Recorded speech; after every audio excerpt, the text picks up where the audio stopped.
No way, Commanders fans.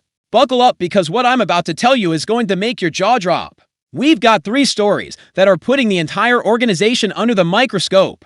And trust me, after what went down on Monday night against Chicago, these topics are exactly what we need to talk about. First up, we've got to dig into that massive investment we made on the offensive line. Because apparently there's a lingering issue that's not being fixed and could come back to bite us when we least expect it. Then we'll jump into something that's got me straight up furious. We've got a wide-out running Chris Brutes, getting wide open like it's nothing. And somehow the ball just never finds its way to them. What's up with that? And to wrap things up, we'll talk about that defensive signing we've all been waiting to see on the field this Sunday. Well, turns out that wait's going to be a whole lot longer. Stick around until the end, because I've got some questions that need answers down in the comments. Look, when Adam Peters gave up serious draft capital for Laramie Tunsil, everyone around the DMV area celebrated like we just won the Super Bowl, and can you blame us? After years of watching Jaden Daniels run for their life, we finally had an elite left tackle watching their back. A 4-time Pro Bowler, one of the best in the league since their college days at Ole Miss. That's pure Burgundy and Gold, baby. But here's where things get sketchy, and you really need to pay attention to this. Tunsil has a problem that's just not going away. It's the same one that followed from Houston. Penalties. 7 penalties so far this season. 7, you know what that means? He's ranked 113 out of 114 qualified offensive tackles.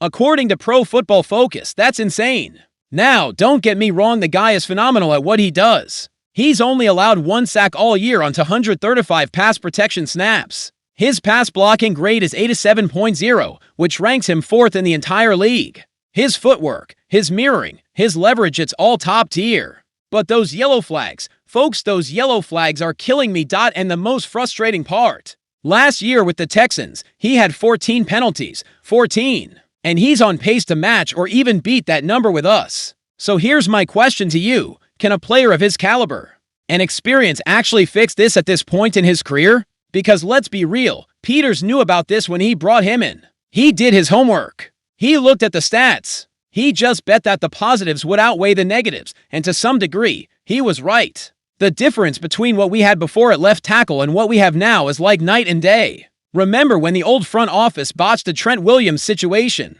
and sent him to San Francisco? We've been hurting at that spot ever since. Now we finally have stability. But here's the dilemma, and I'm asking you now, how long can we live with these penalties before one of them costs us a crucial game? Picture it, playoffs, 3rd and short. Daniels hits a pass for a first down that puts us in scoring position. Then bam, yellow flag, offensive holding, Tunsil. Drive's dead. Game's gone.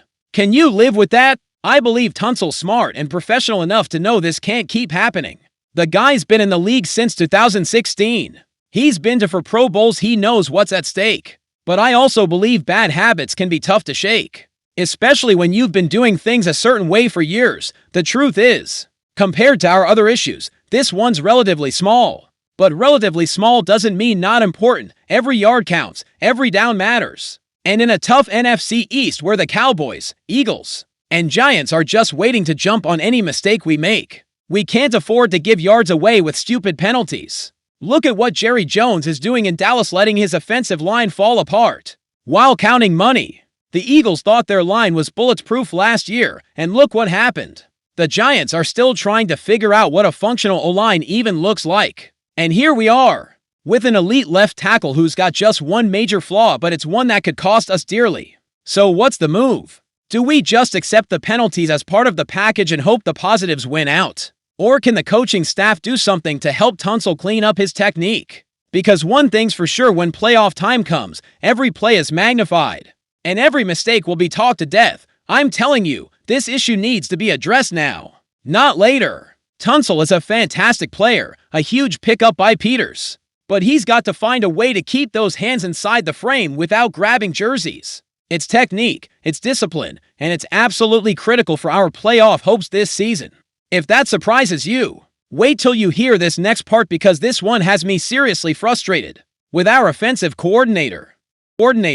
Commanders fans, what I'm about to tell you is driving me up the wall. Something went down Monday night against Chicago that makes absolutely no sense. We're talking about a receiver running clean routes creating space like it's nothing and the ball's just not coming their way. I'm talking about Luke McCaffrey. Now, I get it, the conditions weren't ideal. We had injuries. Terry McLaurin and Noah Brown were out. Olavi wasn't 100%. I get all of that. But what I don't get is how a receiver generating 10.75 yards of separation, 3 times the league average per next gen stats, ends up basically just watching from the field. And the craziest part, McCaffrey scored a 33-yard touchdown on a busted coverage. That was literally their only meaningful play in the passing game. 1 broken coverage touchdown.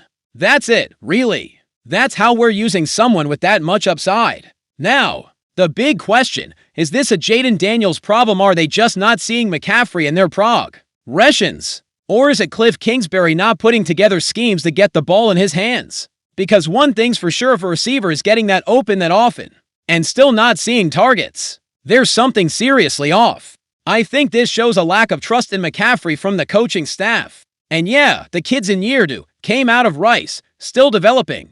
But when exactly do we start trusting the guy? After how many games where he's proven he can separate, make plays, bring speed and elusiveness to the offense? Because let me tell you, this isn't the first game where McCaffrey's got elite separation numbers, but no volume to show for it. This is a pattern, and patterns don't lie. Either you trust the guy and give him the ball, or you don't. Having him out there, running perfect routes, constantly open, and then ignoring him, that's a waste of talent. And here's what really gets me, with McLaurin and Brown out, with Olavi limited, everybody expected McCaffrey's role to expand. Analysts said it. Fans said it, even the Bears probably expected it. But it didn't happen.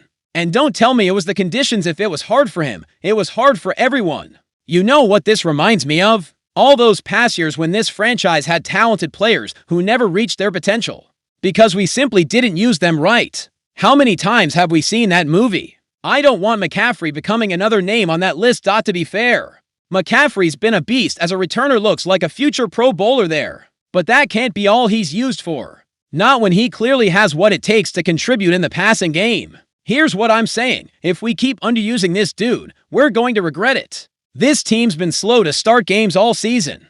You know what might fix that? Getting the ball into the hands of someone shifty and explosive who can turn short catches into big gains. But here's reality, with McLaurin and Brown coming back, and with reports that Treylon Burks is coming in for a visit, where does that leave McCaffrey? Is he getting pushed even further down the depth chart? Or is the coaching staff finally going to realize they've got an underused weapon on their hands? Look at what the Cowboys are doing, giving their young receivers reps, letting them learn. The Eagles built up theirs the same way, feeding them targets and letting them grow. And us, we've got a receiver getting open on every route and we're just not throwing him the ball. Trust gets built through reps. You can't develop chemistry with your quarterback if you're not getting targets. You can't grow if you never get the chance to make plays. And you sure can't become reliable if the only time you get the ball is on a broken play. I think McCaffrey will keep grinding. He'll keep running those sharp routes, getting separation, being a stud on returns, because that's what pros do. But at some point, the staff has to wake up and start using him properly. And you know what? If we don't, someone else will. And then we'll be here again, wondering how we let another talented player slip through our fingers. How many times are we going to do this? So tell me, Commanders fans, are you okay with watching McCaffrey being underused? Or is it time for Kingsbury and Daniels to start looking his way more often? I know my answer, and something tells me you do too. And just when you thought we were done being frustrated, let's switch to the defensive side. Because this next part feels way too familiar.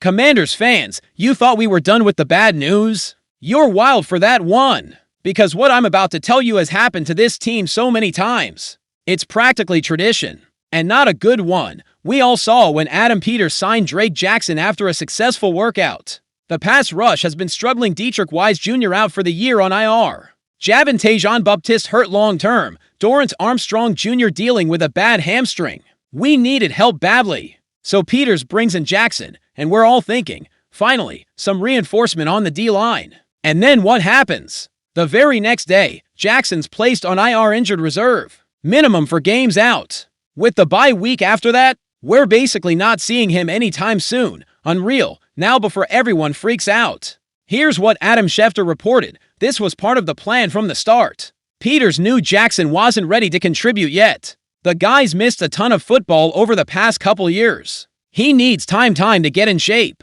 learn the playbook, and get back into football form. But here's the catch, and I'll be real with you, knowing it was part of the plan doesn't help us now. It doesn't help this Sunday when we might face Dallas without Armstrong.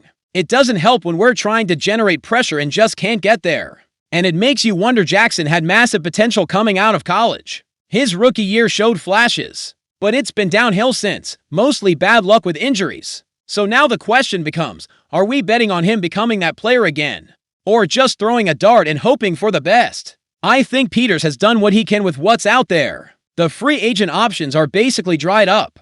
No one's trading their good pass rushers. So he did what he could, brought in a project player and hoped for future returns. But the reality, until there's 100% trust in his health, his conditioning, and his grasp of the scheme, it's hard to see when he'll actually play. And if he doesn't, we're right back to square one. Look around the division. Dallas has Micah Parsons tearing it up and still has depth behind him. The Eagles have a rotation that can come at you from anywhere. The Giants, well, they've got their own issues, but at least they're trying. And us, we're waiting for injured players to heal and for long shots to pan out. Sound familiar? How many times have we seen Washington sign a talented player with an injury history, stash them on IR, and then spend months waiting for that big comeback that mostly never happens? And here's what really bothers me. Dan Quinn's a defensive guy. He knows how important pass rush is. Built his name in Seattle and Atlanta with D-lines that could get after quarterbacks. Now he's here, working with limited tools, just trying to make something happen. I'm confident the staff will support Jackson through it all. They'll be patient, do everything to set him up for success. But patience only gets you so far when you need results today. And honestly, Peters has probably turned over every possible stone: trade markets, free agents, practice squads, you name it. And the best option available was someone who can't play for at least a month and still needs time to get ready when they return. So what do we do in the meantime? Hope Armstrong heals fast. Hope the guys we've got can step up. Hope Quinn can scheme up some creative blitzes and stunts to help. Basically, hope and cross our fingers. That's where we are right now. Not ideal, not what we wanted, but the hand we've been dealt. And as Commanders fans, nobody knows better than us that sometimes you just have to grind your way through it and find a way to win anyway. But let's be honest, if Jackson doesn't work out, if this experiment fails, we're going to have to ask some tough questions about how this D-line is being built and what needs to happen in the draft and free agency to make sure this never happens again. Because winning in the NFL takes depth. It takes having answers when guys go down. And right now, in terms of pass rush, we just don't have that depth. It's a problem and it needs fixing fast. So there you have it. Commanders fans, 3 situations that define exactly where we're at as a team right now. We've got an elite left tackle with a lingering penalty issue, a young, talented receiver constantly getting open but barely seeing the ball, and a pass rush so banged up that we're signing players who can't even suit up yet. Frustrating. Absolutely. Concerning, no doubt. But the end of the world? I'm telling you, definitely not. Because under Adam Peters and Dan Quinn, this organization has proven it can adapt, find answers, and compete even when things aren't perfect. Now here's what I need from you. Hit those comments and tell me what worries you most. Tunsil's penalty habit that might lose us a key game. McCaffrey being underused despite all that talent. Or our razor-thin pass rush that's hanging by a thread. And more importantly, what solutions do you have? Because this is a community, a family of Commanders fans who suffered together, celebrated together, and who'll figure things out together. If you think Tunsil needs more one-on-one coaching to fix his penalties, drop it in the comments. If you think Kingsbury needs to design more looks for McCaffrey, I want to hear it. And if you've got ideas on how to generate more pressure with what we've got, bring them. At the end of the day, we all want the same thing, to see this team succeed. To see Jaden Daniels grow into the franchise quarterback we know they can be. And to see the Commanders back in the playoffs competing for championships. So if you haven't hit that subscribe button yet, what are you waiting for? Hit it, because I guarantee tomorrow we'll have more updates, more analysis, and more Commanders talk. And you don't want to miss it, especially with that Dallas game coming up. Smash that LIKE button if you believe Tunsil can clean things up. Smash that LIKE if you think McCaffrey deserves more targets. And definitely hit that LIKE if you trust Peters to get the pass rush sorted out. This is OUR community, OUR family. And together we'll keep backing this team through the ups and downs. Because that's what Commanders fans do. We've been here through the rough times, and we'll be here when that burgundy and gold starts shining again.